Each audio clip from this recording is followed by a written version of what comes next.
This piece in particular is really significant. So this is the first dollhouse I ever made when I was in grad school.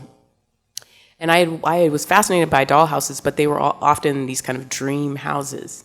And I was trying to figure out how I could show a different dollhouse that I was unfamiliar to me in that world. So I did this fourplex Los Angeles style low-income housing structure. And I'm not going to show you too many images, but inside I kind of made these weird collection of different things happening. So like there's a box of Raid and Wonder Bread on the refrigerator, there's graffiti posters on the wall, and then there's a violin sitting on the floor. So for me at this time, it was really important kind of learning, this was in grad school, so learning about post-colonial discourse, really wanting to speak to this idea of multiplicity, that we can have this idea of what we think a certain person's life looks like and show the complexities and the diversity that exists just in one identity. So a lot of the rooms that I would create were kind of had these things that almost seemed like they might contradict, but you know, it's all relative. This was a single family home that was the stucco home that's very familiar in the Los Angeles area. And so like you can't tell very well, but there's a gun on the nightstand and crumpled up money and a jar of Vaseline, the Lincoln picture above it. So I was trying to suggest a narrative without telling you the whole story. And interestingly enough, when I took this work to move to New York to do after grad school to do the Whitney Independent Studies program, and then on to do the Studio Museum residency, Lorna Simpson, who has some work in this show, came to my studio, and she saw the photos that were documentation of the miniatures, and she said, "You should be showing these photos." And she said, "But you need a better camera." So this is from an old 35 millimeter slide. She loaned me one of her large format cameras, you know, which I had never used before. It's this big box thing, and I figured out how to use it, basically would shoot the miniatures in a pitch black room with just the light from the inside of the miniatures. Sometimes the exposures would be 15 minutes long exposures. So then I'm gonna show you a few series of the miniatures. So I started doing a whole series, oftentimes with the exteriors all the same, and that was partially because I really wanted to speak to this culture of the little houses, this idea that we're kind of designed to be like everyone else. So really started to think about social conditioning and how we always have this notion of, okay, I'm gonna do this, follow a certain specific path. So I was kind of speaking to that on the exteriors, or this idea that we can look at someone and have all these preconceived notions about who they are, and then we discover what's inside. So you'd peek inside the windows. And so these are just a few. This series was based on a year after the tsunamis in Thailand. I went and did a project around that. So that whole series was kind of connected to man's relationship to nature. This was from another series I did when I was in residency at the Headlands in California. And so when I would show them, I'd show a series of photographs of the interiors in conjunction with the actual miniatures. And you can see the scale of what the miniatures look like. This is the exterior of 4 pieces that I did that were kind of dedicated to different men in my life. So this is one of the interiors of that series that was kind of speaking to this conversation around addiction and capitalism and violence. And then this one was kind of just, I think it's 8 doors. There's a knife up on the left-hand corner coming out of one of the doors, and so kind of speaking to this idea of choice. And so they're very eerie and dark, which I think when I was younger, I had no reserve around that. I was happy with making work that was kind of spooky and dark, but beautiful at the same time. That will change, as you'll see.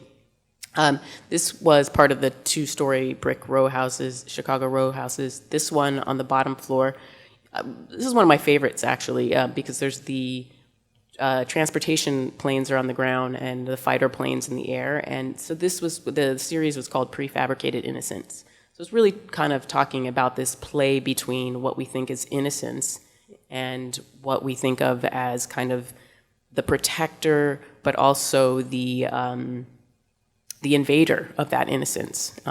So kind of playing with that conversation in a lot of ways. So this was the top floor of that one. So there's a hole leads up to the top floor that's kind of looks like there's been an explosion.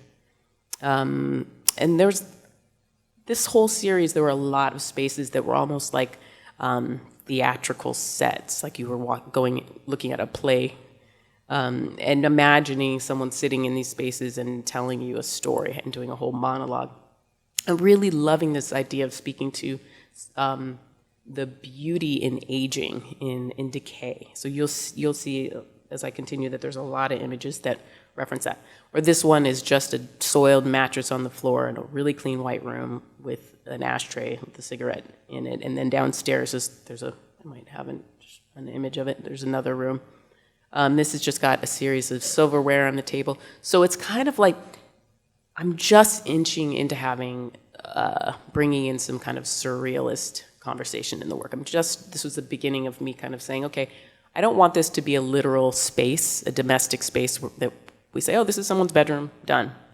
I wanted to kind of push those boundaries so that you're not sure. You almost feel like you've walked into a dream. Because to me, that felt more aligned with a more accurate identity of life, something that is not as stagnant and solid. I know it sounds complex because we're looking at spaces and I'm talking about identity. It'll make more sense. And then I added this one because I did this whole series of light fixtures. So this is a tiny little light, but I do a nice big print. So there's almost this illusion that you're looking at something that's life size. And oftentimes when I would show them, it would be in two gallery spaces. So you'd walk in and you'd see all the photos, and then you'd walk in and see the photos in miniature. You'd see the actual miniatures. Here's another one.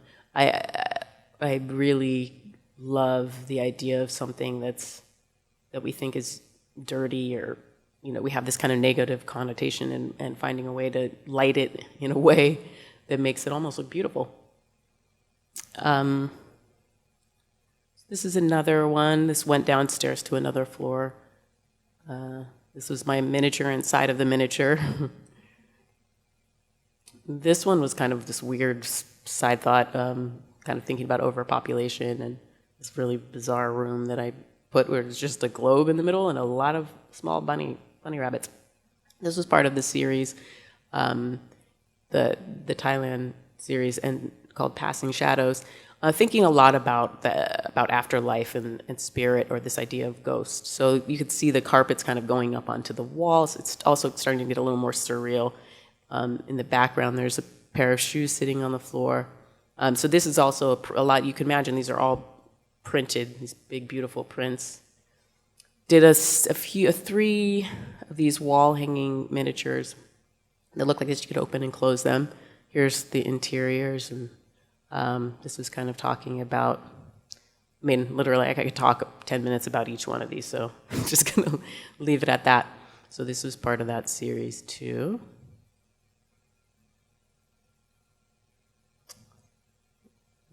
And there's actually a catalog of a lot of the miniatures that exist. I should put those in the shop or something. They're pretty fun. In the library, I will definitely. And then, so this is kind of, you'll see everything's getting a little bit more and more surreal. I'm still using the box at this point. But kind of staged. So this is one of those pieces where it's kind of this really clean little girl's bed with a roll of toilet paper in this almost kind of looking like dilapidated nightclub or something kind of old and run down. This one, there's resin that looks like water, and the white underneath the flowers kind of looks like a polar bear fur. So I was really starting to think, and will continue to think about our environment and natural disasters, and kind of how they impact our lives, but also thinking about that as a metaphor for trauma and conflict in our life and how we move through that and the kind of beauty in the shadow of that.